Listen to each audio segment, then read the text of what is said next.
Cine ești? Cine ești? Cine ești? Credeam că dacă sufăr eu suferi și tu, și când o să plâng eu o să plâng și tu. Dar cred că eu am înțeles, dar nu și tu. Am fost acolo, dar să rușine ești tu. Credeam că dacă sufăr eu suferi și tu, și când o să plâng eu o să plâng și tu. Dar cred că eu am înțeles, dar nu și tu. Că am fost acolo doar să pleci și ne ești tu. Cine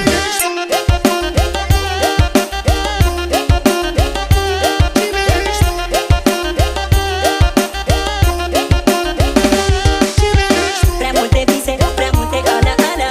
Nu stau să ți le spun că te apucă jală. Dar de te-ai fi văzut puțin prin ochii mei, îți devenea un obicei. Și chiar dacă o să suferi tare, îți va fi binecuvântare. Plecarea mea îți va lua ceața și n-ai să o uiți.